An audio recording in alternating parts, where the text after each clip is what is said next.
সকালবেলা অ্যালার্ম ঘড়িটার সতর্কবাণীতে ঘুম ভাঙল হিয়ার। আজ রবিবার, একটু বেলা করে ঘুম থেকে উঠলে হয়তো চলতো, কিন্তু ওই যে বিশেষ বিশেষ কিছু দিন থাকে মানুষের জীবনে, যে দিনটা একটু অন্যরকম ভাবে কাটাতে মন চায়।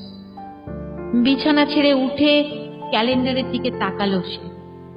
আজ 17ই জানুয়ারি, আজ তার জন্মদিন।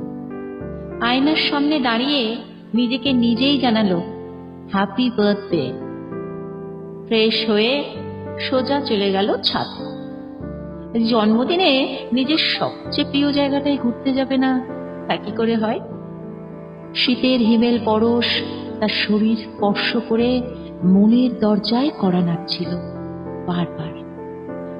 কুয়াশার চাদর সরিয়ে সূর্যদেব সবে মাত্র উঁকি দিচ্ছে।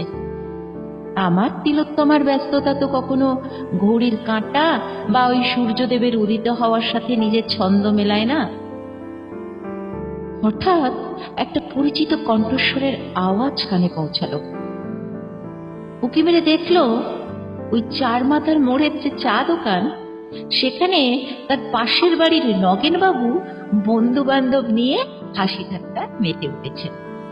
ও, নগেনবাবু মানে নগেন্দ্রনাথ ব্যানার্জি, প্রাক্তন অধ্যাপক, খুব রসিক মানুষ, কিন্তু একটু মেঠে কড়া প্রকৃতির। এমনিতে সবার সাথে হাসি ঠাট্টা করেন, কিন্তু অন্যায় দেখলে প্রতিবাদ করতে পিছপা হন না। পাড়ার চেলা চামুন্ডিগুলো তাকে একটু সমীহ করেই চলেন। মানুষটাকে হাসতে দেখে বড় ভালো লাগলো তার। গত 1 মাস ধরে মানুষটা নিজেকে বন্ধ ঘরে গুটিয়ে রেখেছিলেন। বিপত্নিক মানুষ, মেয়েকে অবলম্বন করে জীবন অতিবাহিত করছিলেন তিনি।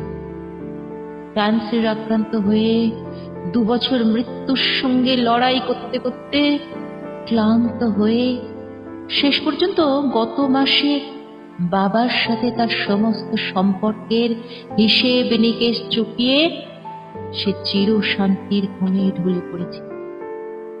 যাই হোক, এবার চোখে পড়ল রাস্তার দিকটায়। মাছওয়ালা, সবজিওয়ালা, দুধওয়ালা, কাগজওয়ালারা ব্যস্ত সমস্ত হয়ে নিজের নিজের গন্তব্যস্থলে পৌঁছানোর জন্য ছুটোছুটি করছে। হঠাৎ কলিং বেলের আওয়াজ হলো। হিয়া বুঝে গেল তার সারা দিনের কাজে সাহায্য করার জন্য তার অন্ধের যষ্টি এসে গেছে। উত্থানের চেয়ে পতন দ্রুততর। মানুষ নিচে নামতে চাইলে সে